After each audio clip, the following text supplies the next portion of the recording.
கிறிஸ்து இயேசுவுக்குள் அன்பானவர்களே, இயேசுவின் ஆசீர்வாத ஊழியங்களின் மூலம் அன்பின் வாழ்த்துக்கள்.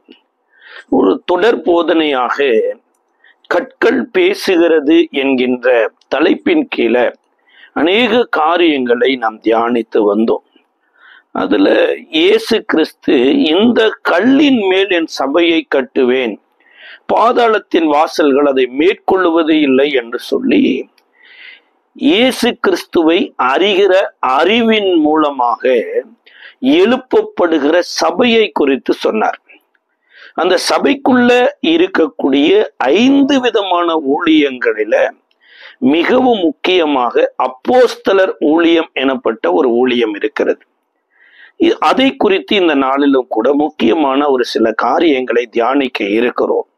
இப்படி இந்த நாளிலும் தியானத்திற்கென்று எபிரேயருக்கு எழுதின நிருபம் 3ஆம் அதிகாரம் 1வது வசனம், இப்படி இருக்க பரம அழைப்புக்கு பங்குள்ளவர்களாகிய பரிசுத்த சகோதரரே, நாம் அறிக்கை பண்ணுகிற அப்போஸ்தலரும் பிரதான ஆசாரியருமாயிருக்கிற கிறிஸ்து இயேசுவை கவனித்து பாருங்கள். இங்க எபிரேய ஆக்கியோன் கிறிஸ்து இயேசுவை கவனித்து பாருங்கள் என்று சொல்லுகிற போது அங்க கிறிஸ்து இயேசுவுக்கு கொடுக்கப்படுகிற 2 விதமான ஊழிய பட்டம் அப்படின்னு சொல்லலாம், அல்லது ஊழியக்காரருக்கான கொடுக்கக்கூடிய அடையாளம் என்று சொல்லலாம். ஒன்று பிரதான அப்போஸ்தலன் அப்படிங்கிறார், 2வது பிரதான ஆசாரியன் அப்படிங்கிறார். நீங்க வேதாகமத்துல பவுல் எழுதின நிருபங்களில பாருங்க, இயேசு கிறிஸ்துவுக்குள் அப்படின்னு எழுதிட்டே வர்றாங்க. ஆனா இங்கதான் கிறிஸ்துவை தூக்கி முன்னாடி வைத்துட்டு இயேசுவை தூக்கி பின்னாடி வைக்கிறாங்க. இயேசு இந்த பூமியில மனுஷ சரீரத்தில் இருந்தபோது அவர் பரிசுத்த ஆவியினால கன்னி மரியாளின் வயிற்றில உற்பத்தியாகிறாரு. பரிசுத்த ஆவியானவர் மூலமா தான் யோர்தானிலிருந்து வனாந்தரத்துக்கு வருகிறாரு. பரிசுத்த ஆவியானவரோடு தான் எல்லா காரியம் செய்யறார். இந்த பரிசுத்த ஆவியானவராலே இந்த மாம்ச சரீர வழிநடத்தப்பட்டு தான் கல்வாரி சிலுவையில இந்த பரிசுத்த ஆவியை தாங்கி இருந்த இந்த சரீரம் உச்சந்தலையிலிருந்து உள்ளங்கால் வரைக்கும் பிற்கப்படுகிறது.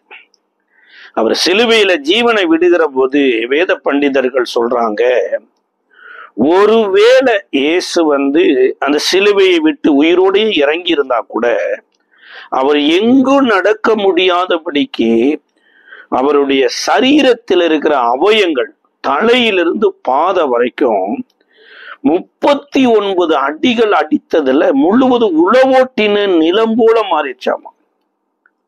இத ஏசாயா தீர்க்கதரிசி சொல்றாரு, காணத்தக்க ரூபம் அவருக்கு இல்லை, அழகும் இல்லை, சௌந்தரியமும் இல்லை அப்படிங்கிறார்.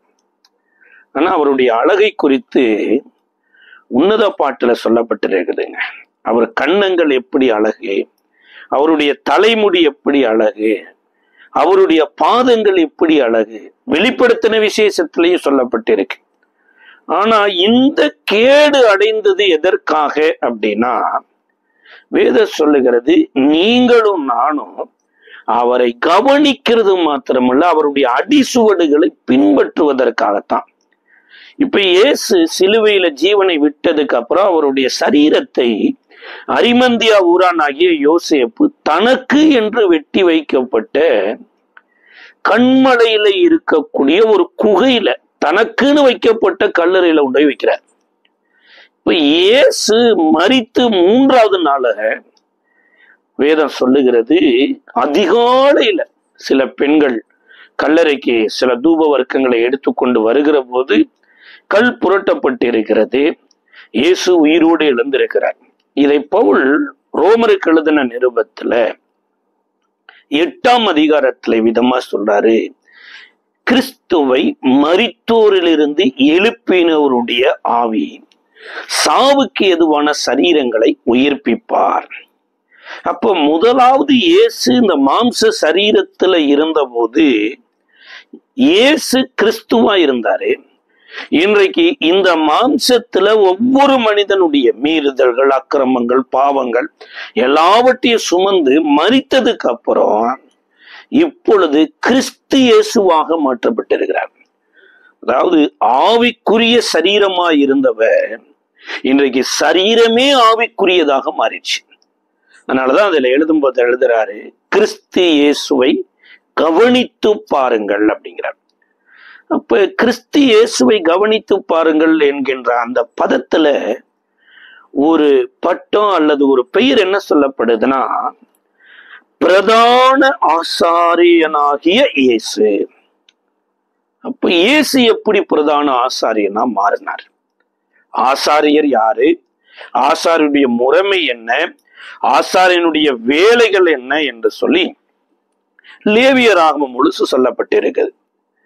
ஆசாரியர் திருமணம் முடிக்கிற காரியத்திலிருந்து, ஆசாரியர்கள் உண்ணுகிற ஆகாரத்திலிருந்து, ஆசாரியர்கள் உடுத்துகிற வஸ்திரத்திலிருந்து சீனாய் மலையில மோசையின் மூலமாய் தேவன் கொடுக்கப்பட்டது. ஆனா இங்க ஆசாரியன் என்ற முறையில இயேசு வராம பிரதான ஆசாரியனாய் வருகிறார். அப்ப பிரதான ஆசாரியனுடைய வேலை என்ன என்பதை காட்டிலும் ஆரோனுடைய ஆசாரிய ஊழியத்துல ஆரோன் என்ன செய்து கொண்டிருந்தார் அப்படின்னா, ஏதோ ஒரு ஆடை ஜனங்கள் தங்களுடைய பாவத்துக்காக எடுத்துக்கொண்டு வந்து ஆரோன் இடத்துல கொடுத்த போது ஆரோன் முழுவதும் செக் பண்ணுவார். அது பழுது இல்லாமல் இருக்குதா, அது நசல் இல்லாமல் இருக்குதா, அது இத்தனை வயதுக்குட்பட்டு இருக்குதா. இதற்கு அப்புறம்தான் ஜனங்கள் ஆட்டின் மேல தங்களுடைய பாவத்தை அறிக்கை செய்யறாங்க. இப்ப பாவத்தை சுமந்து கொண்டு போன ஆடு பிரகாரத்துக்குள்ள போகுது. பிரகாரத்துல ஆசாரியன் மூலமாக வெட்டப்படுகிறது. அதனுடைய ரத்தம் தான் மகா பரிசுத்த ஸ்தலத்துக்கு கொண்டு போகப்பட்டு அதோடு கூட ஈசோப்பினால கலக்கப்பட்டு ஜனங்களுக்கு ஒரு பாவ மன்னிப்பு எனப்பட்டது கொடுக்குது பாருங்க. இது வருட வருடம் அந்த ஆசாரியன் செய்து வந்தார். அந்த ஆசாரியன் செய்தது இல்லாம அந்த ஆசாரியனுடைய பிள்ளைகள் முறைமுறையா யோவான் சானகன் பிறக்கிற வரைக்கும் கூட சகரியாவும் அதே ஊழியத்தை தான் செய்து வந்தார். ஆனா இங்க இயேசு தன்னையே தேவாட்டு குட்டியாக கொடுத்தது மாத்திரமல்ல, தன்னுடைய ரத்தத்தையே எடுத்து உங்களுக்காக எனக்காக மகா பரிசுத்த ஸ்தலத்துல 7 தரம் தெளித்தார் என்று சொல்லப்பட்டிருக்குங்க. எப்படி லேவியர் ஆகமத்துல ஆரோன் வந்து அந்த உடன்படிக்கை பெட்டி இருக்கிற மகா பரிசுத்த ஸ்தலம் எனப்பட்ட ஆசாரிப்பு கூடாரத்துக்குள்ள போய் இந்த ஆட்டுக்குட்டியின் ரத்தத்தை தன்னுடைய விரல்ல எடுத்து 7 தரம் தெளித்தது போல இயேசு கிறிஸ்து தேவாட்டுக்குட்டி ஆகிய அவருடைய ரத்தத்தையே எடுத்து இன்னைக்கு உங்களுக்காக எனக்காக பூமியில இல்லைங்க, மகா பரிசுத்த ஸ்தலம் எனப்பட்ட பரலோகத்துல இப்படி ஒரு ஆசாரிப்பு கூடாரம் இருக்குமா? பரலோகத்துல அங்க ஒரு ஆசாரிய ஊழியம் நடக்குமா அப்படின்னா வேதம் சொல்லுதுங்க, மோசேக்கு தேவன் காண்பித்த மாதிரியின்படிதான் ஆசாரிப்பு கூடாரத்தை செய்யறார். அப்ப சீனாய் மலையில இருந்து சியோன் மலைக்குள்ள இருக்கக்கூடிய மகா பிரதான ஆசாரிப்பு கூடாரத்துல அங்க ஒரு உடன்படிக்கை பெட்டியில ஆட்டின் ரத்தமாகிய இயேசுவின் ரத்தம் தெளிக்கப்படுகிறதற்கு அடையாளமாகத்தான் மாதிரி தான் இங்க காமிக்கப்பட்டது. அப்ப இயேசு பிரதான ஆசாரியனா தன்னுடைய ரத்தத்தையே எடுத்துக்கொண்டு போனதுனாலதான் அவர் சொல்றாரு, கிறிஸ்து இயேசுவை கவனித்து பாருங்கள். ஆரோன் என்ன ஊழியம் செய்தாரோ ஆரோனுடைய பிள்ளைகளும் அதே ஊழியம் செய்தாங்க. ஆனா இங்க இன்னொரு பதமும் சேர்த்து இங்க கொடுக்கப்படுது, அப்போஸ்தலர் அப்படிங்கிற ஒரு பெயர் கொடுக்கப்படுது. இந்த அப்போஸ்தலரை நம்ம பார்க்கறதுக்கு முன்னாடி இப்ப நீங்களும் நானும் இயேசுவினுடைய அடிசுவடுகளை பின்பற்ற வேண்டியவங்களா இருக்கிறதுனால இப்போ ஆரோனை போல ஆரோனுடைய பிள்ளைகள் ஊழியம் செய்யறாங்க, இயேசுவை போல இயேசுவினுடைய பிள்ளைகள் ஊழியம் செய்யாம அவருடைய ரத்தத்தை எடுத்து இந்த உலகத்துல பிரசித்தப்படுத்தணுமாம். அதனாலதான் பேதுரு ஒரு இடத்துல சொல்றாரு, நம்மளை அந்தகாரத்திலிருந்து விடுதலையாக்கி ஆச்சரியமானவருடைய புண்ணியங்களை அறிவிக்கும்படி ராஜரீக ஆசாரிய கூட்டமாயும் பரிசுத்த ஜாதியாயும் சொந்த ஜனமாயும் நம்மளை தேர்ந்தெடுத்திருக்கிறார். அப்ப ஆட்டுக்குட்டியினுடைய ரத்தத்தை எடுத்துட்டு எப்படி ஆரோன் மகா பரிசுத்த ஸ்தலத்துல போய் தெளித்தாரோ, இந்த மகா பரிசுத்த ஸ்தலம் எனப்பட்ட பரலோகத்துல போய் தெளிக்கப்பட்டு இருக்கிற இயேசு கிறிஸ்துவினுடைய ரத்தத்துக்குள்ள உள்ள வந்து அவருடைய அடிசுவடுகளை பின்பற்றி வாழ்வதற்கு நீங்களும் நானும் மெல்கிசேதேக்கின் முறைமையின்படி ஆசாரியராயிருக்கிறோம். இந்த ஆசாரியத்துவத்தை குறித்து அதிகமா இந்த எபிரேய ஆக்கியோன் எழுதுறார். ஆனா இன்றைக்கு நம்ம இந்த 5 கற்களாயிருக்கக்கூடிய சபையில அப்போஸ்தலர் எனப்பட்ட ஒரு கல்லை குறித்து தான் நம்ம பார்க்க இருக்கிறோம். அதுல அப்போஸ்தலர்ல பிரதான அப்போஸ்தலனாகிய இயேசு வெளிப்படுகிறார். அதான் சொல்லப்பட்டிருக்குது, நாம் அறிக்கை பண்ணுகிற அப்போஸ்தலரும். அப்ப இயேசுவை அறிக்கை பண்ணுகிறது என்னன்னா, நம்ம வாழ்ந்து காண்பிக்கிற அப்போஸ்தலர். இப்ப அப்போஸ்தலருடைய அடையாளங்கள் என்ன, அதை இயேசுவின் இடத்திலிருந்தே நம்ம கற்றுக்கொள்ளலாம். யோவான் எழுதின சுவிசேஷ புஸ்தகத்தினுடைய 10ஆம் அதிகாரம் 36வது வசனம் சொல்லுகிறது, பிதாவினால் பரிசுத்தமாக்கப்பட்டும் உலகத்தில் அனுப்பப்பட்டும் இருக்கிற நான் என்னை தேவனுடைய குமாரன் என்று சொன்னதினாலே தேவதூஷணம் சொன்னாய் என்று நீங்கள் சொல்லலாமா? என் பிதாவின் கிரியைகளை நான் செய்யாதிருந்தால் நீங்கள் என்னை விசுவாசிக்க வேண்டியது இல்லை. இங்க இயேசு ஒரு அப்போஸ்தலருடைய அடையாளத்தை சொல்லுகிறார். அப்போஸ்தலர் அப்படின்னா என்ன மீனிங் அப்படின்னா அனுப்பப்பட்டவர் என்று அர்த்தம். அப்ப இயேசு இந்த உலகத்திற்கு ஏதோ ஒரு பர்பஸுக்காக அனுப்பப்பட்டிருக்கிறார். அந்த பர்பஸை யோவான் அதிகமா சொல்றார். அப்ப அப்போஸ்தலருடைய அடையாளத்துல மிக மிக முக்கியமான அடையாளம், தேவனாலே ஒரு வேலைக்காக அனுப்பப்பட்டிருக்கிறார். அதை 3:16 தான் சொல்லுது, தம்முடைய ஒரே பேரான குமாரனை விசுவாசிக்கிறவன் எவனோ அவன் கெட்டு போகாமல் நித்திய ஜீவனை அடையும்படி அவரையே தந்தருளி இவ்வளவாய் உலகத்தில் அன்பு கூர்ந்தார். இயேசு இந்த உலகத்துல வாழ்ந்தாருங்க, 33 வருடம் வாழ்ந்தாரு. ஆனா அவர் பிறக்கும் போதே அவருக்கு தெரியும் இப்படித்தான் அவர் மரிக்க போகிறார் என்று. அன்றைக்கு மரியாளின் இடத்துல ஒரு ஆசாரியன் குழந்தைய வாங்கின உடனே சொல்றாரு, ஒரு பட்டயம் உன் ஆத்துமாவை உருவி போடுங்கிறார். இப்ப எல்லாரும் வாழத்தான் அந்த பூமியில பிறந்தாங்க. ஆனா இயேசுதான் எல்லோரையும் வாழ வைக்க சிலுவையில மரிக்கும்படியாகவே பிறந்தார். அப்ப பர்பஸ் என்ன? இயேசு இந்த பூமியில பிறந்ததற்கான ஒரு மிகப்பெரிய ஒரு பர்பஸ், அனுப்பப்பட்டதனுடைய பர்பஸ் என்ன? சாஸ்திரிகள் வந்தது பிதாவினால அனுப்பப்பட்டதற்கான அடையாளம். மெய்ப்பர்கள் ஆட்டுக்குட்டி எடுத்துக்கொண்டு வந்தது பிதாவினால அனுப்பப்பட்டதற்கான அடையாளம். உலகம் முழுவதும் குடிமதிப்பு எழுதப்பட்டது பிதாவினால் அனுப்பப்பட்டதற்கான அடையாளம். அப்ப இன்றைக்கு இயேசு ஏதோ ஒரு பர்பஸுக்காக அனுப்பப்பட்டார். அவதான் நம்மளுடைய அறிக்கை பண்ணுகிற அப்போஸ்தலர் அப்படிங்கிறார். அப்ப அப்போஸ்தலருடைய இன்னொரு அடையாளத்தையும் இயேசுவே சொல்றாங்க. யோவான் 3வது அதிகாரத்தினுடைய 34வது வசனம் சொல்லுகிறது, தேவனால் அனுப்பப்பட்டவர் தேவனுடைய வார்த்தைகளை பேசுகிறார். தேவன் அவருக்கு தமது ஆவியை அளவில்லாமல் கொடுக்கிறார். அப்ப தேவன் ஒரு மனுஷனை அனுப்புறாருன்னா அந்த மனிதனுக்கு தேவன் வார்த்தையை கொடுப்பாராமா, ரெகுலரா கொடுப்பாராமா. அது எப்படி கொடுப்பாரு, எதுக்காக கொடுப்பாருலாம் தெரியாது, ஆனா கொடுப்பார். அதோடு கூட ஆவியும் கொடுப்பார் அப்படின்ட்டு இருக்கு. இப்ப இந்த யோவான் தான் தேவனால் அனுப்பப்பட்ட அநேக காரியங்கள்ல இயேசுவின் மூலமா இன்னொரு சம்பவம் நடந்ததே சொல்றார். யோவான் 9வது அதிகாரத்துல ஒரு பிறவி குருடனை இயேசுவும் அவருடைய சீசர்களும் சந்திக்கிறாங்க. இப்ப சந்திக்கிற போது அப்ப இயேசுவோடு கூட பரிசுத்த ஆவியை பெறாமல் இருந்த சீசர்கள் கேட்கிறாங்க, இவன் குருடனாய் பிறந்தது இவன் செய்த பாவமா, இவனை பெற்றவர்கள் செய்த பாவமா? அன்றைக்கு வரைக்கும் பாருங்க, பாவத்துலதான் வாழ்ந்து கொண்டு இருக்கிறான் அந்த மனுஷன். தேவாலயத்துக்கு வர வேண்டியது, குருடனா இருக்கிறதுனால வாசப்படியில கொண்டே விட்டுருவாங்க. வர்றவங்க போறவங்கள்ட்ட அவரு உரத்த சத்தமா கூப்பிட்டு எல்லாரையும் சாமியாக்குவார், அல்லது எல்லாரையும் அம்மாவாக்குவார், இல்ல எல்லாரையும் அப்பாவாக்குவார். அம்மா, தாயே, அப்பா, பிச்சை போடுங்க அப்படின்னு கேட்டு கொண்டு இருக்கிறதுக்காக தான் இவர் தேவாலயத்துக்கு தூக்கிட்டு வந்திருக்காங்க.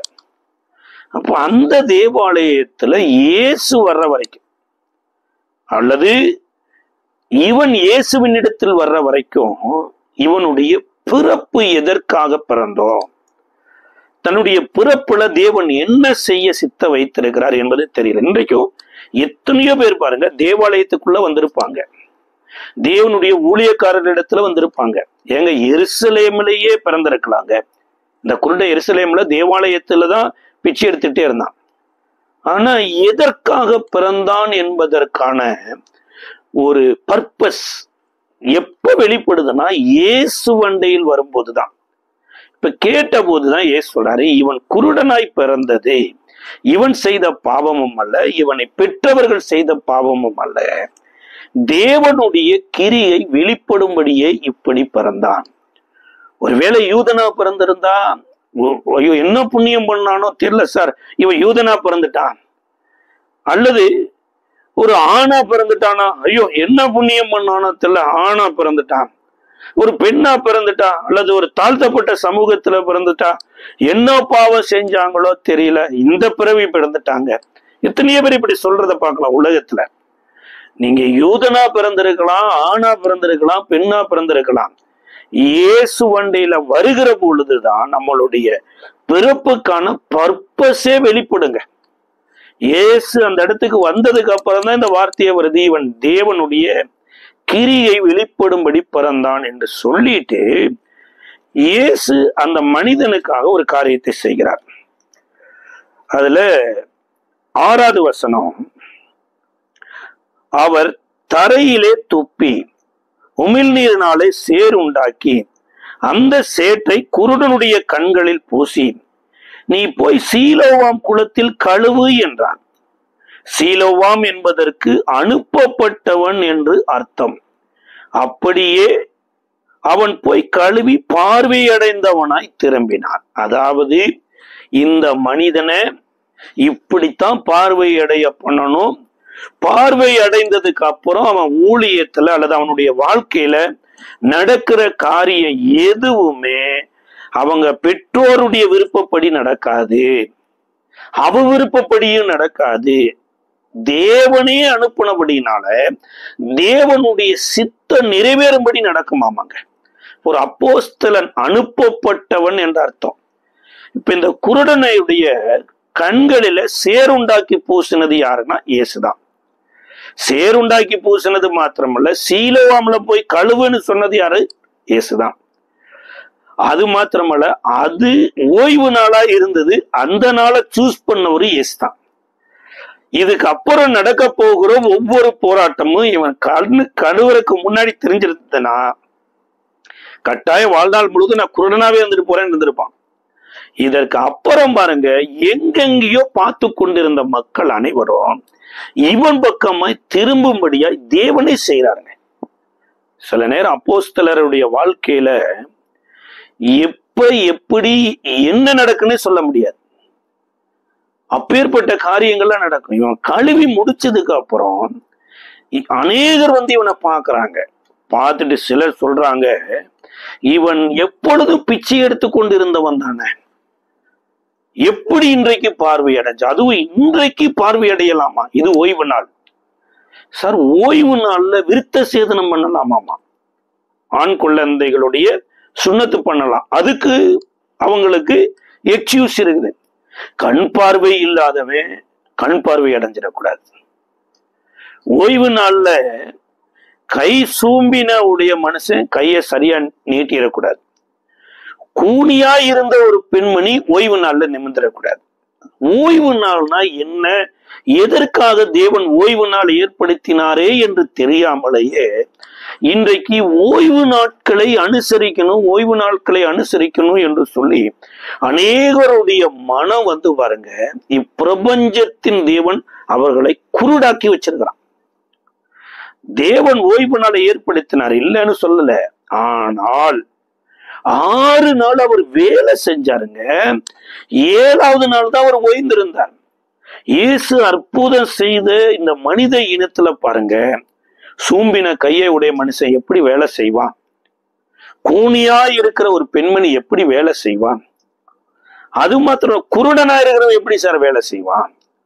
இப்ப தேவாலயத்துல இந்த அற்புதம் பெற்றதுக்கு அப்புறம் இனி வேலை செய்வான். அடுத்து அவன் ஓய்வு நாட்களை சரியா அனுசரிப்பான். ஆனா அவங்க அதை ஏற்றுக்கொள்ளவே இல்லை. அப்ப இங்க இவனை விசாரிப்பதற்கு பல அழைப்புகள் வருதுங்க. பிரதான ஆசாரியர்களிடத்துல கூட்டிட்டு போறாங்க. பிரதான ஆசாரியர் கேட்கிறாங்க, நீ எப்படி பார்வை அடைந்தாய்? அப்ப இவன் ஒரு பெரிய அக்யூஸ்டா மாறிட்டான். இவன் ஏதோ ஒரு வீட்டுல போய் திருடிட்டு வந்திருந்து அக்யூஸ்ட் ஆயிருந்தாலும் பரவாயில்ல சார், ஏதோ ஒரு பெண்ணை கற்பழிச்சுட்டான் அதனால அக்யூஸ்ட் ஆயிட்டானும் பரவாயில்ல, அல்லது ஏதோ ஒரு கொலை செய்து அக்யூஸ்ட் ஆனாலும் பரவாயில்ல, இயேசு அனுப்புனாரு போய் சீலோவாம் களத்துல கழுவுனதுனால அந்த நாட்கள் இருக்கிற யூதர்கள் பார்வையில இவன் மிகப்பெரிய அக்யூஸ்ட், ஓய்வு நாளம் மீறிட்டான். அழைத்து கொண்டு நீ எப்படி பார்வையடைந்து? எனக்கு ஒண்ணுமே தெரியாதுங்க, நீங்க இதுவரைக்கும் எனக்கு பிச்சை தான் போட்டீங்க, அது நான் கெஞ்சி கெஞ்சி போட்டீங்க.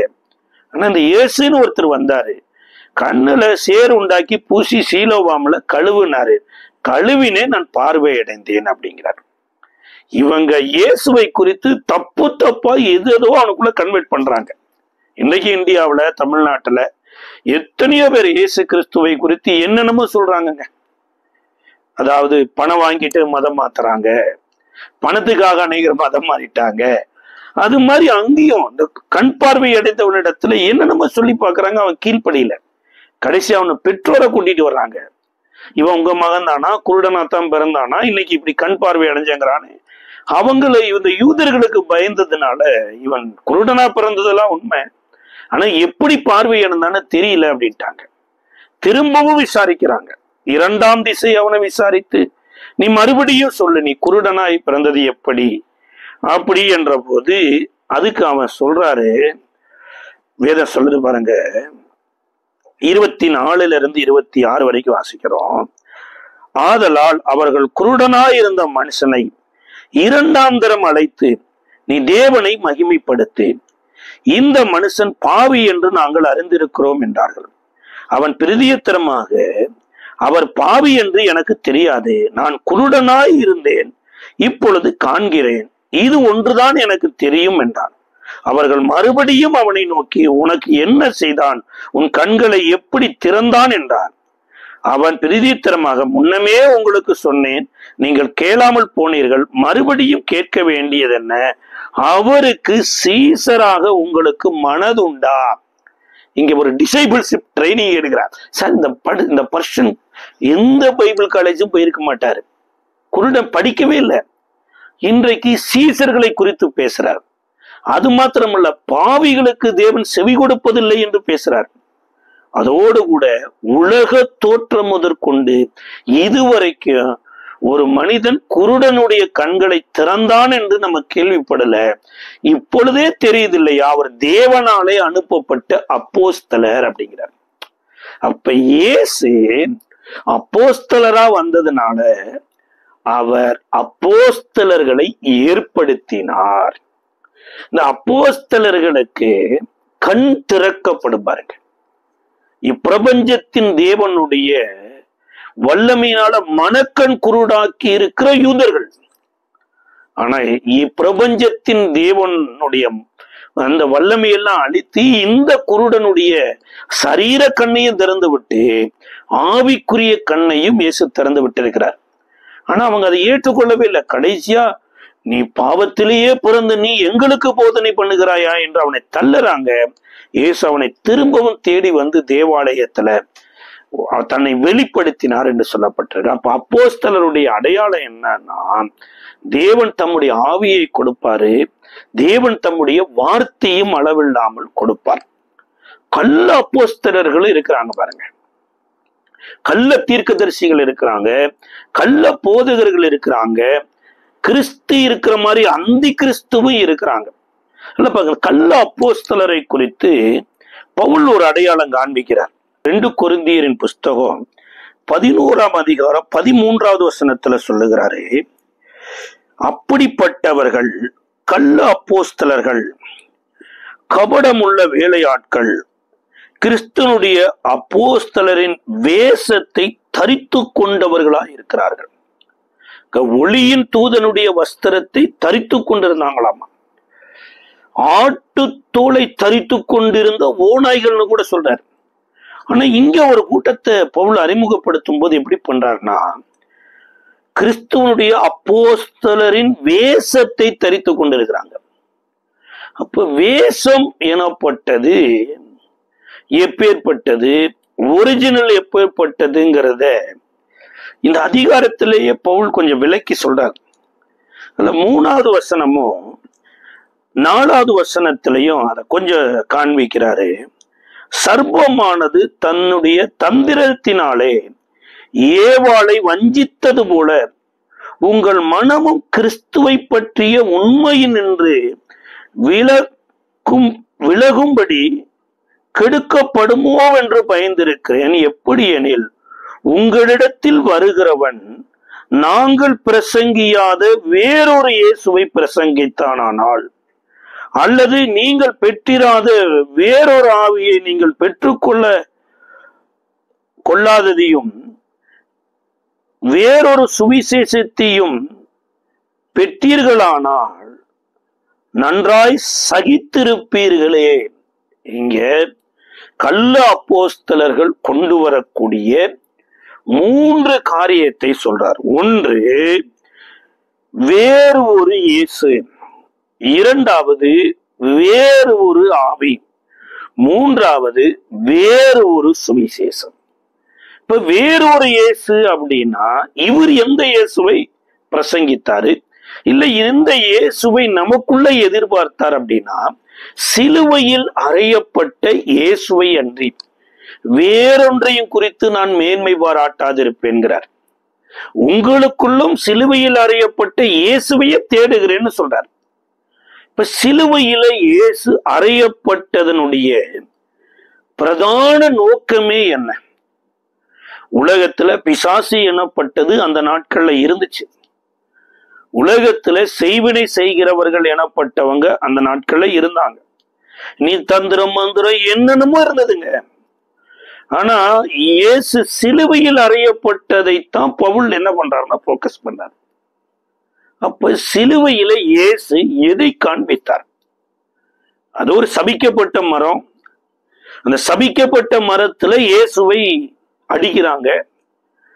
ஆனா அந்த சபிக்கப்பட்ட மரத்துக்குள்ள ஒரு ஆசீர்வாதமான இயேசு உட்பிரவேசித்த உடனேயே அந்த மரத்துக்குள்ள தன்னுடைய ஆவியை கொடுக்கிறாங்க. பிதாவே உடைய கைகளில் என் ஆவியை ஒப்பு கொடுக்கிறேன் என்று சிலுவை மரத்துலதான் இயேசு தன்னுடைய ஜீவனைய கொடுத்தார். ஏதேன் தோட்டத்துல தேவனால் விலக்கின விருட்சத்தின் கனியை புசிச்சதுனால மரணம் எனப்பட்டது மனித இனத்திற்கு வந்துச்சு. இப்ப அந்த மரத்துல இருந்து மரணம் வந்தபடினால அந்த மரத்துக்குள்ளேயே தேவன் தன்னுடைய ஜீவனை கொடுக்கிறார். ஜீவனை கொடுத்ததுக்கு அப்புறம் தான் சொல்றாரு, ஒருவன் என்னை பின்பற்றி வர விரும்பினால் தன்னைத்தானே வெறுத்து தன் சிலுவை எடுத்துக்கொண்டு என்னை பின்பற்ற கடவானார். அப்ப இயேசுவினுடைய மூல உபதேசமே சத்துருக்களை சிநேகியுங்கள், சபிக்கிறவர்களை ஆசீர்வதியுங்கள், உங்களை துன்பப்படுத்துகிறவர்களுக்காக வேண்டுதல் செய்யுங்கள். இத சிலுவையில வாழ்ந்து காண்பிச்சார். ஆனா இந்த கள்ள அப்போஸ்தலர்கள் எப்படி சர்ப்பமானது ஏவாள வஞ்சித்து தேவன் விலக்கின விருட்சத்தின் கனியை புசிக்க வைத்ததோ அதே போல கள்ள அப்போஸ்தலர்கள் சிலுவையில் அறியப்பட்ட இயேசுவின் இடத்தில் போகாதபடிக்கு, அவரோடு கூட சிலுவையில் அறியப்பட்ட அனுபவத்தில் வாழாதபடிக்கு செய்வனைக்கு வல்லமையை காண்பிக்கிறது, மந்திரவாதத்துக்கு வல்லமையை காண்பிக்கிறது. கடந்த நாட்கள்ல கூட ஒரு பேயோட்டுகிற ஒரு பூச்சாண்டி வேலை செய்யற ஊழியக்காரர் என்ற பெயர்ல இருக்கிறவர், அவரு பேய் எப்படி வருதுங்கிறத காமிக்கிறார். அதுக்கு அவர் எடுத்துக்கிறது, அந்நிய நுகத்தில் அவ்விசுவாசிகளுடன் பிணைக்கப்படாதிருங்கள். அதுக்கு என்ன சொல்லப்பட்டிருக்குது? ஆவியாய் இருக்கிற தேவனுக்கும் விக்கிரகத்திற்கும் சம்பந்தம் ஏது? இருளுக்கும் ஒளிக்கும் ஐக்கியம் ஏது? பவுல் அதை கேட்கிறார். அதே மாதிரிதான் இவர் என்ன சொல்றாருன்னா, ஒரு பொண்ணு தன்னுடைய ஸ்கூல்ல தான் கூட படிக்கிற பிள்ளைக்குள்ள லஞ்ச் பாக்ஸ்ல மீன் குழம்பு கொண்டு வந்தாங்களாமா. அந்த மீன் குழம்பை வாங்கி சாப்பிட்ட உடனே இந்த பேய் இந்த அம்மா அவருக்குள்ள போயிடுச்சாமா, இந்த பொண்ணுக்குள்ள போயிடுச்சு. அவர்கிட்ட பேயோட்டிட்ட கூட்டிட்டு போயிருக்கிறாங்க. இப்ப பேயோட்டி பேயிட்ட பேசி பழகுனவர், இயேசுகிட்ட பேசி பழகுனா தானங்க ஆவியானவர் எப்பேற்பட்டவர், ஆவிக்குரிய காரியங்கள் எப்பேற்பட்டதுன்னு தெரியும். பேயோடைய பேசி பழகுனா பேய் தானே ரிப்ளை கொடுக்கும். பேய்கிட்ட கேட்டா, நீ எப்படி இந்த பிள்ளைக்குள்ள வந்த? இந்த பள்ளிக்கூடத்துக்கு இந்த பிள்ளை மீன் குழம்பை கொண்டு வந்துச்சு, இந்த பிள்ளையனுடைய மீன் குழம்பு வாங்கி நான் சாப்பிட்டே உடனே இந்த ஆவி எனக்குள்ள வந்துருச்சு. சரி, இப்ப மீன் குழம்புக்குள்ள இருந்து பேய் இப்ப இந்த பெண்ணுக்குள்ள வந்துருச்சு, இவர் விரட்டிட்டாருன்னு வச்சுங்களேன். இயேசு பிரதான அப்போஸ்தலனாகிய இயேசுவை கவனித்து பாருங்கிறார். அப்ப இயேசு ஒரு பரிசேயனாயிருக்கிற ஒருத்தர் வீட்டுக்கு போனார், அவர் விருந்து கொடுத்தார். அவர் சாப்பிட்ட உடனே பரிசேயாவில இவருக்குள்ள வந்திருக்கணுமா இல்லையா? குஷ்டரோகியா இருந்த ஒரு வீட்டுக்கு போனார், அவன் வீட்டுல வாங்கி கொடுத்து வச்சதை வாங்கி சாப்பிட்டார். அப்ப குஷ்டரோகம் இல்ல இவருக்குள்ள வந்திருக்கும். ஒரு விபச்சாரத்துல கையும் மையுமாய் பிடிபட்ட ஒரு பெண்மணி இயேசுவினால விடுதலையாக்கப்பட்டு வெளியேற பெற்ற பரிமள தைலத்தை கொண்டு வந்து உடைச்சு இயேசுவின் தலையில அப்ப விபச்சார ஆவி உள்ள வந்துருச்சா? அல்லது லூக்கா 7வது அதிகாரத்துல ஒரு பாவியான ஸ்திரீ வெளியேற பெற்ற பரிமள தைலத்தை கொண்டு வந்து உடைச்சு இயேசுவின் காலில் ஊத்துன உடனே இந்த விபச்சார ஆவி இயேசுக்குள்ள வந்துருச்சா? சார், அதாவது ஒரு சொல்றதுக்கு ஒரு இது வரைமுறை வேண்டாமா? அது நீங்க பேய்க்கு ஊழியம் செய்யுங்க, தப்பு இல்லை. ஆனா இதுக்கு இயேசுங்கிற ஒரு பேரை எதுக்கு சார் உபயோகப்படுத்துறீங்க? இங்க வேதம் சொல்லுது, பவுல் அதைத்தான் சொல்றாரு, கள்ள அப்போஸ்தலர்கள் இவர்கள் வேறொரு இயேசுவை பிரசங்கிக்கிறாங்க, இவர்களுக்கு வேறொரு சுவிசேஷம், இவர்களுக்குள்ள வேறொரு ஆவி செய்து, இந்த ஆவியை தேடித்தான் அன்றைக்கு ஏவாள் ஓடுனாங்க பாருங்க. இந்த ஏவாளை இந்த ஆவிதான் வஞ்சித்து தேவனுக்கு எதிரியாக மாற்றியது. அதே ஊர்ல தாங்க கர்த்தரே கொண்டு வந்து சேர்த்தன ஆதாம் இருக்கிறாரு. அவரு தான் அந்த ஏதேன் தோட்டத்துக்கு முழு பொறுப்பாளி, எல்லாவற்றுக்கும் பெயரிட்டவர் அவரு. இந்த ஆதாமின் இடத்துல கற்றுக்கொள்ள வேண்டிய இந்த மனுஷி ஆதாமின் இடத்துல போய் கற்றுக்கொள்ளாம போய் சர்பத்தினிடத்துல போய் கற்றுக்கொண்டதுனால சர்பம் பிசாசுக்கு வேலை செய்தது தெரியாமலே வஞ்சிக்கப்பட்டாங்க. இன்னைக்கு எத்தனையோ திருச்சபைகளை நடத்துற எத்தனையோ கள்ள அப்போஸ்தலர்களுடைய அடையாளம் வேறொரு இயேசுவை காண்பிக்கிறாங்க, வேறொரு சுவிசேஷத்தை பிரசங்கிக்கிறாங்க, வேறொரு ஆவியை வைத்திருக்கிறாங்க. போய் தலைமையில கைய வச்சு தலையில அடிச்சு ஊத்தி எண்ணெய ஊத்தி எப்படியாவது நீ அந்நிய பாஷைய பேசிடு, கத்தி கலரி கீழே விழுந்துரு, எப்படியாவது விழுந்து முடிஞ்சதுன்னா அவ்வளவுதான், ஆவி போயிடுச்சு. சரி, ஆவி போயிடுச்சு, அடுத்து என்ன பண்ண போறீங்க சார்? அன்றைக்கு பவுல் கையில வைத்தது உண்மைதான், அவர்கள் பரிசுத்தாவியை பெற்றுக் கொண்டது உண்மைதான். ஆனா அந்த பவுல் ரோமர் 5:5 எழுதுறாரு, பரிசுத்தாவி உங்கள் இருதயத்துல அன்பை ஊற்றுகிறபடினால அது உங்களை வெட்கப்படுத்தாது. இப்ப பரிசுத்தாவி இல்லாம தெய்வீக அன்பு இந்த உலகத்துல வாழ்ந்து காண்பிக்க முடியாதுங்க. இன்னைக்கு எத்தனையோ பேரு மற்றவங்களுக்கு ஹீல் பண்ணுற அந்த ஸ்பிரிட் வேணும்னு நினைக்கிறாங்க. எத்தனையோ பேர் பாருங்க அந்நிய பாஷை பேசணும்னு ஒரு ஸ்பிரிட் வேணும்னு கேட்கிறாங்க. ஆனா பவுல் சொல்றாருங்க, நான் தூதர்கள் பாஷைகளை பேசினாலோ மனுஷர்கள் பாஷைகளை பேசினாலோ அல்லது என் சரீரத்தையே ஃபர்ஸ்ட் ஒப்பு கொடுத்தாலுமே அன்பு எனக்கு இல்லைன்னா ஒன்றுமே இல்லைங்கிறார். அப்ப அப்போஸ்தலருடைய அடையாளத்துல மிக மிக முக்கியமான அடையாளம் தேவன் அன்பாய் இருக்கிறார். அவர் அப்போஸ்தலராய் இந்த உலகத்துல வந்து அப்போஸ்தலர்களை உருவாக்கினபடினால அவருக்குள்ள இருந்த அன்பை எடுத்து அவர் ஆவியினால நமக்கு கொடுத்திருக்கிறாருங்கிறதா இந்த ஃபர்ஸ்ட் அடையாளம் சொல்றாரு. வேறொரு இயேசு, வேறொரு சுவிசேஷம், வேறொரு ஆவிங்கிறார். இதே லூக்கா 9வது அதிகாரம் 10வது வசனத்துல சொல்றாரு, அப்போஸ்தலர் திரும்பி வந்து தாங்கள் செய்த யாவையும் அவருக்கு விவரித்து சொன்னார்கள். அப்பொழுது அவர் அவர்களை கூட்டிக் கொண்டு தனித்திருக்கும்படி வனாந்தரமான ஒரு இடத்திற்கு போனார். ஃபர்ஸ்ட் காரியம் அப்போஸ்தலர்களை அனுப்புனாரு. இந்த அப்போஸ்தலர்கள் திரும்பி வந்து அவங்க என்ன செய்தாங்க, அவங்க என்ன பேசினாங்க என்பதை விவரித்து சொன்னாங்களாமா. இப்ப வழியில யாரிடத்துல வினாவாதீங்க, வழிக்கு பையை எடுத்து கொண்டு போகாதீங்க, தடியை எடுத்து கொண்டு போகாதீங்க. என்ன காரணத்துக்காக நான் உங்களை அனுப்புறனோ அந்த காரணத்தை மாத்திரம் செய்துட்டு திரும்பி வாங்க அப்படின்னு தான் அனுப்புனார். அதன் அடிப்படையில தான் போயிட்டு வந்ததுக்கு அப்புறம் இவங்க இயேசுவின் இடத்துல விவரித்து சொன்னாங்களாமா. ஒரு இடத்துல சொல்லுது, இதை கேட்டு இயேசு ஆவியில களி கூர்ந்து இதை கல்விமான்களுக்கும் ஞானிகளுக்கு வெளிப்படுத்தாமல் பாலகருக்கு வெளிப்படுத்தினீரே, இதுவே உங்களுடைய திருவுள சித்தமா இருக்குது அப்படின்னார். அது களி கூர்ந்தார். அப்போஸ்தலர் ஊழியத்துல ஆண்டவர் மிகவும் களி கூர்ந்தார். ஆனா இந்த அப்போஸ்தலர்கள் பிசாசுகளை துரத்துகிறதுல அற்புத அடையாளங்கிறதுல சந்தோஷப்படாம பரலோகத்திலே உங்களுடைய பெயர்கள் எழுதப்பட்டிருக்கிறதாக களி கூறுங்கள் அப்படிங்கிறார். இன்னொரு இடம் சொல்லுகிறது, சாத்தான் மின்னலை போல வானத்திலிருந்து விழுந்தானாம். அப்ப இதெல்லாம் நடந்தாலுமே நீங்க பூமிக்குரியவைகளையோ அல்லது சத்துருவுக்குரியவைகளோ பிரசித்தப்படுத்தாம பரலோகத்துக்குரியவைகளை பிரசித்தப்படுத்துங்கள் அப்படின்னார். அப்போஸ்தலருடைய மிக மிக முக்கியமான ஊழியம் என்னன்னா, அவர் அனுப்புனாரு. யாரிடத்துல அனுப்புனாரு? வியாதி உள்ளவரிடத்துல அனுப்புனாரு, சமாதானம் இல்லாத இடத்துல அனுப்புனாரு, தேவையுள்ள மக்களிடத்துல அனுப்புனாரு. எதற்கு அனுப்புனாரு? இந்த வியாதியை வளர்த்திருக்காக இல்ல, சமாதான குலைச்சலை அதிகப்படுத்துறதுக்காக இல்ல, இனி சொல்ல போனா எரிந்து கொண்டு இருக்கிற நெருப்புல எண்ணெய் ஊத்துறதுக்காக அல்ல. நீங்கள் ஒரு வீட்டுக்குள்ள போய் சமாதானம்னு கூறுங்க, நான் உங்களை அனுப்புனதுனால நீங்கள் கூறுகிற வார்த்தையில அங்க சமாதானம் வருனார். அப்ப இந்த உலகத்துல அப்போஸ்தலர்கள் மூலமா ஒரு தெய்வீக சமாதானம் வருங்க. அந்த அப்போஸ்தலர்கள் எந்த கேட்டகரியில வர்றாங்கன்னா, சமாதானம் பண்ணுகிறவர்கள் பாக்கியவான்கள், அவர்கள் தேவனுடைய புத்திரர் எனப்படுவார்கள். இயேசு தேவனுடைய புத்திரனா வந்தாரு.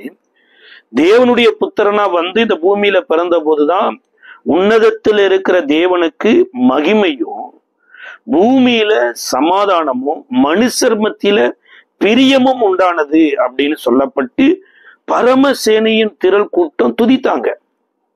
அப்ப இங்க இயேசு அதே டிசைபிள்ஸ அப்போஸ்தலரா கன்வெர்ட் பண்ணும்போது அவர்களுக்கும் இதே வேலையை கொடுக்கிறார். உன்னதத்தில் இருக்கிற தேவனுக்கு மகிமை உண்டாகணும், சமாதானம் இல்லாத மனித கூட்டத்திற்கு சமாதானம் உண்டாகணும், மனுஷர் தேவனுக்கு பிரியமான ஒரு வாழ்க்கை வாழணும் என்பதற்காக அப்போஸ்தலர்களை ஏற்படுத்தினார்.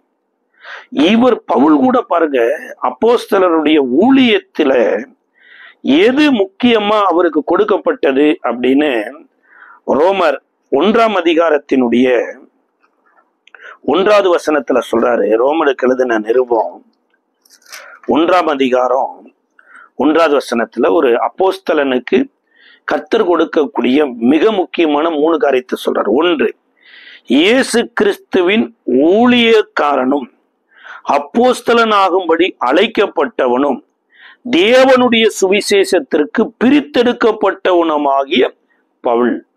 ஃபர்ஸ்ட் அப்போஸ்தலர் யார் அப்படின்னா, இயேசு கிறிஸ்துவினுடைய ஊழியக்காரர்.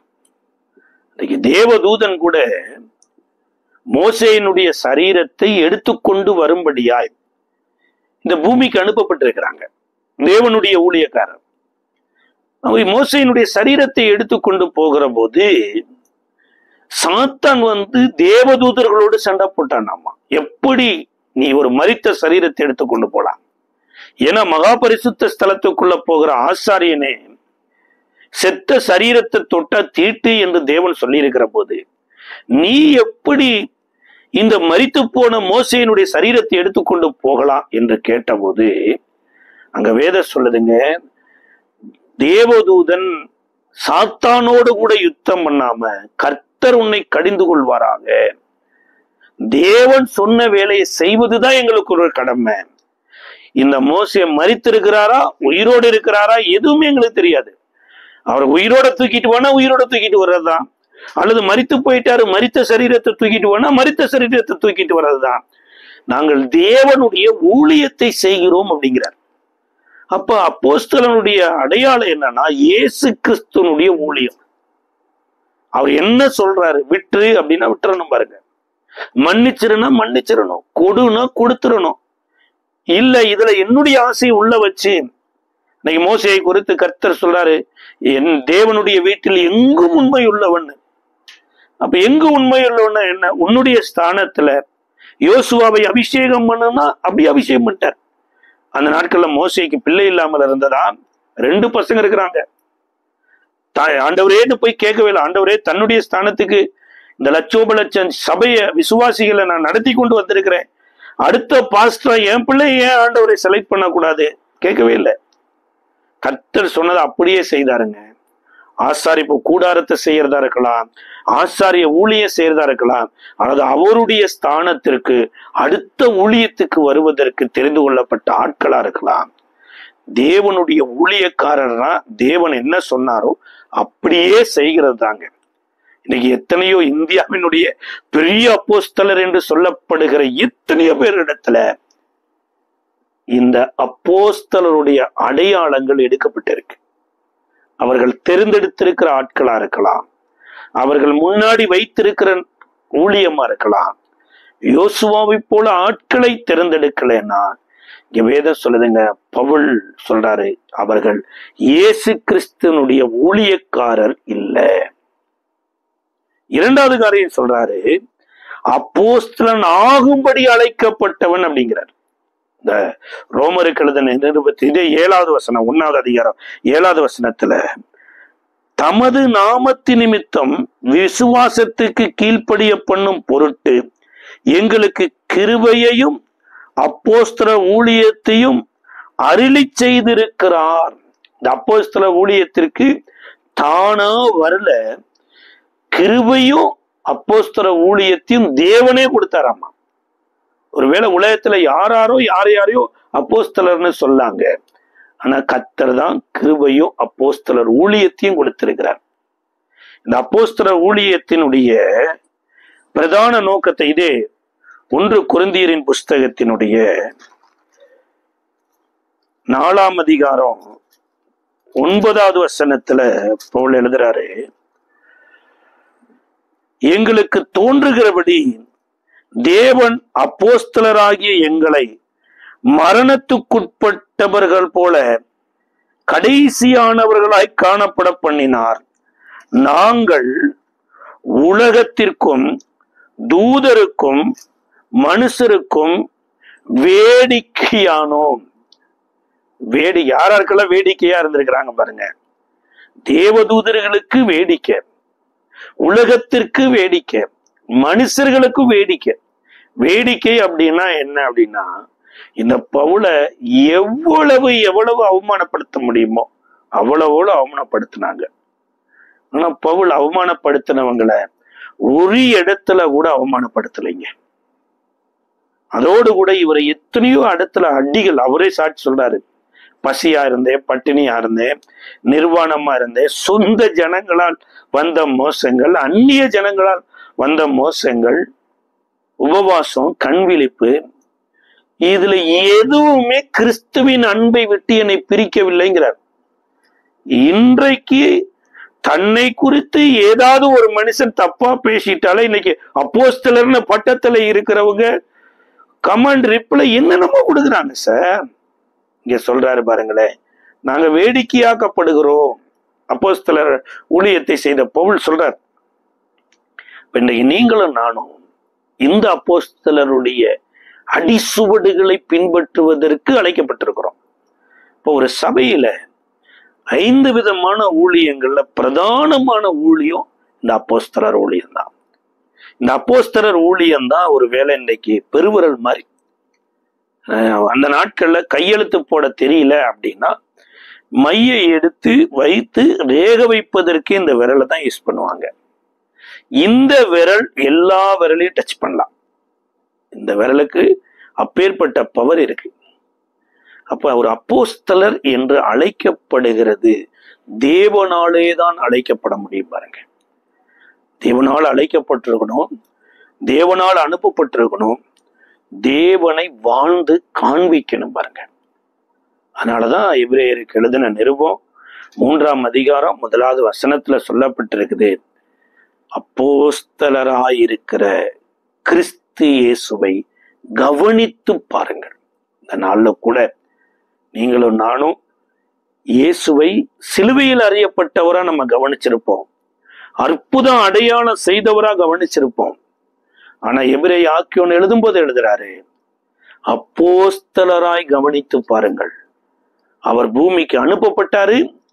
எதற்காக? ஒவ்வொரு மனிதனுடைய பாவத்தையும் சாபத்தையும் சுமந்து தீர்த்து ஒவ்வொரு மனிதனா ஆகிய நீங்களும் நானும் பரலோகத்தில் இருக்கிற தேவனை பிதா என்று அழைக்கதற்கு அவர் தன்னையே கிருபாதார பலியாய் ஒப்பு கொடுக்க அனுப்பப்பட்டார். அந்த வேலையை செம்மையாய் செய்து முடிச்சு போயிட்டார். அவருதான் இந்த குருடனை சீலோவாம் குளத்துக்கு அனுப்பினார். இவன் வேற எங்கேயுமே போகல, தேவன் அனுப்பின இடத்துக்கு போனாரு. இதனால நடந்த எத்தனையோ காரியங்கள் எதிர்மறையா அவர் வாழ்க்கையில நடந்தது. ஆனா ஆண்டவர் விட்டுட்டு போகலைங்க. எல்லாரும் தள்ளின போது தேடி வந்து மறுபடியும் அந்த மனிதனோடு பேசினார். அவர் இப்படியெல்லாம் நடக்கும், இதுக்கப்புறம் இந்த இடத்துல இவனை சந்திக்கணும் என்றுதான் அனுப்பினார். அது அப்படியே நிறைவேறியது. பவுலை கூட கர்த்தர் தான் விரும்பி எந்தெந்த இடத்துக்கு போகணும் திட்டம் பண்ணினாரோ அந்தந்த இடத்துக்கெல்லாம் அனுப்பினாரு. பவுல் சொல்றாரு, ஒரு சில நேரங்களில தூதர்களுக்கு வேடிக்கையா இருந்திருக்குது, உலகத்துக்கு வேடிக்கையா இருந்திருக்குது, மனுஷருக்கு வேடிக்கையா இருந்திருக்குது. இந்த நாள்ல நீங்களும் நானும் அவரை கவனிப்போம், அவர் ஏற்படுத்தின வழியில நடப்போம். கர்த்தர் நம்மளை ஆசீர்வதிப்பார். ஜெபிக்கலாமா? கிருபை நிறைந்த நல்ல ஆண்டவரே, இயேசுவின் நாமத்தில் நன்றியோடு ஸ்தோத்திரிக்கிறோம்.